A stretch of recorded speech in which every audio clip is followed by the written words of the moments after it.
هغه د پنجابیانو ته په پنجاب کې ډارېده، خو نن چې ته پر مثال په رازق پسې دغه کوي بد رد وایي، خو ته پنجاب کور باندې خوشحاله کوي. ته د خپل ظلمونه خپل دغه د یاده وایستل چې په د ښار په منځ کې به د موټر بم وکړي یا به د ښار په منځ کې یو خرمرګی وکړي، دنیا ځوانان سپین ږیري ماشومان به دي ووژل. تا په ظلم څوک خبرې نه کوي، خو ولې نجیب وی موسکا. ته اوس موسکا او په مسکا او په موسکا کې ته فرق نشي کولی. موسکا پښتو ژبه ده، په پښتو کې پر مثال موسکا خندلو ته ویل کېږي، ته دا راخلي په مسکاو باندې بدلوي. خو دا یو لکه څنګه چې غواګانې او پارم او شیانې جوړ کړي، داسې یو دیکان یو دغه سړی دی وروره د ده سره سیاسي بحث سرباز وروره ګوره ښه هغه خو د سپي زوی دی، خو سړي زوی نه دی، خو دی د خره زوی او د غلام پنجابي زوی دی. دا چې څوک دته دغه موقع برابروي هغه د ټولو نه ډېر ملامت دی. موږ باید خپل خلک اصلاح کړو. خو ګیړی صاحب همدغې شي ته زه اوس راځم که نه. ګوره مسله دا ده چې یو پیرې ته پوه شوي چې د دغې ځای نه ماته دغه مشکل جوړ شو، نو بار بار خو ته بیا دا مه تکراروه که نه. خو ته چې رښتیا د دې وطن باندې مین وي، هر څوک چې دا خبره کوي که تا باندې دا مشران ګران وي، والله که د داسې خلکو سره یو پیرې که ته خبر شوي دغه یو پیرې ده نه جوړېده، بار بار د دا بېعزتي کړې ده، ته بیا هم راځي ښه ورسره خاندې دغه کېږي، بیا خو ووایه چې صحیح ده زه د لایکو پالو د دغه دپاره ولې ولای په هغې طریقه سره راټولوي. ته اوته د ما بل کوم ټرینډ د ما سره نشته دی چې زه کوم هغې باندې مشهور شم، بس دغه یو ټرینډ سره دی چې دغه کوم پولیټیکل ایشوز دي دغه کوم، بیا چې کوي لایک او پالو دپاره هغه کوي، پرونه بله ورځ یو اعلان هم وکړي، خو ګیڼی صاحب کوي تا فکر وي چې دا د یوټیوب خبره یې پکې یاده کړه او د انسټاګرام خبره یې پکې یاده کړله. مې دا سړی چې دی د وطن دپاره نه دی لګیا، چې د یوټیوب خبره کوم مبارز وکړله دا نو مې د وطن دپاره نه دی. د سره زه خو ګیڼی صاحب په 2022 کال کې لایف کې راتللم او والله 300-200 نفر ورته ناست وو. ښه دی هغه دی اوس د دغه یوه نظریه وه، موږ ټول د ملاتړي وو. دا چې هره ورځ د تا د وجې نه د موږ مشرانو ته بېعزتي کېږي، د موږ مشران کنځل کېږي، خو بیا دا خو ته دا موقع ورته برابروي. نو خدای شته زه خو ګیڼی صاحب والله دومره احساسات دي چې اوس مې دغه واورېدل نو ډېرې خفه کړلم او ډېرې دغه کړلم. قسم دی په ځوانۍ کې د دې بې غیرتو خلکو د وجې نه قرآن په ګیره کې سپین ولګېدم. دا څه شی چې په پوره کني په ښه امکانات درته برابر دي، ښه سیستم، والله بلا په سمت الله په 25 کلنۍ 20 کلنۍ کې د مونږ ګیره سپینه شوله. ورک سرباز صاحب تاسو ټول ته سلامونه بخښنه غواړم ملګري سره په یو ینګ افغان ته اجازه ورکړئ. دا ینګ افغان به خبرې وکړي. ینګ افغان به خبرې زه یو خبره درته کوم ښه داسې د خیر زه هر څه ما وویلې یا زه وایم یا نور ملګري دا موږ د زړه درد ده، قسم درته کوم چې زړه م دردېږي په دې وطن باندې. یوه خبر درته کوم دغلته تقریبا 400 ځوانان زه به په دې باندې انشاءالله ویډیو هم جوړوم وخت نا وخت 325 ډسمبر راځي.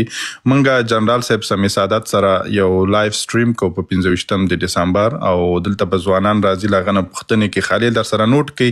د برټانیا په ټایم به 11 بجې، د امریکا واشنگټن په ټایم باندې 6 بجې. نو زه به هغه ملګري م انوایټ کوم په خیر سره به نور معلومات هم در سره هغه شپو کې شروع کړو. تاسو ځوانان موږ سره پالو کوي وخت نه وخت دغه ایونټ راځي جګیږو نه، نو حد اقل چې برخه والو انشاءالله ولې نه. د موږ هدف له دغو لایفونو نه دا ده چې موږ دلته کوم لایفونه کوو یا کوم ملګري راولو، یوازې غواړو ځوانانو ته پوهه ورکړو. دغه خلک چې لایفونو ته راځي، موبین راځي، بل راځي، ما لپاره هېڅ ضرور نه دی دغه ځوانان څوک دي او څوک نه دي او نه پې کومې خبرې کوم. صرف خالي دومره درته وایم چې د چا هغه لایفونو ته کېنئ او څه ترې زده کړئ. ټوله ورځ کنځا چاټیات دغو لایفونو ته بېرته تاسو ورجګېږئ. ښه پوه شولې چې یو نفر تا ته کنځا کوي، ښه پوه شو چې تا یو مشر انجینر صاحب د ملګرو ته به زه اعلان وکړم او بخه 25 د ډسمبر چې نن 21 دی، البته په امریکا کې دغلته خو بس بدل شوی تاریخ 25 د ډسمبر د امریکا واشنگټن یا د نیویارک په ټایم 6 بجې او د لندن په ټایم څو دی انجینر صاحب 11 11 بجې او د نور اروپا په ټایم به تاسو خپل برابر کړئ. جنرال صاحب سمې سعادت ملمه دی او بس ټول ملګرو پوښتنې خلکو راخلو، ملګري به پوښتنې هم کوي او بحث ورسره کوو ښه صحیح ټول د حالاتو باندې د افغانستان ټول قصې به ورسره کېږي. نو بس په هیله چې ټول اشتراک وکړي. انجینر صاحب خبرې دې پاتې دي که شته بل ملګري ته نوبت؟ نه ما خالد یو اعلان تېراو مخکې مې ډېره زیاته یانګ افغان مهرباني ډېره بخښنه غواړم ډېرو بخښه ځکه یانګ افغان نوبت دی بیا نوبت دی. سلامونه نیکې هیلې ټولو ته ورسیږي. زما د انجینر صاحب خبرې یو رقم ته دي، کوم فرق نشته. تر نن ورځه پورې چې موږ چې عکسونه لګولي موږ واقعیت چې چکچکي ولس کې یو زه هم یم په دې باندې حساب باندې یم چې ولې سړی نه پیژنو ورته چا کې وایو جار قربان ورته یایو. د دې سړي عکسونه موږ لګولي وو، ویډیو مې ورته جای کړی ورته ریپوسټ کړی مې وي. اخر نن د ده خپل اصلیت وښیلو. دغه اسیب ځواک کوم کسان چې راجع کړي وو پرون په دې لایپو کې کوم رقم خبرې چې وکړې د دغه جنرال چې د موږ ورته جنرال نوم هم نشو پیستی.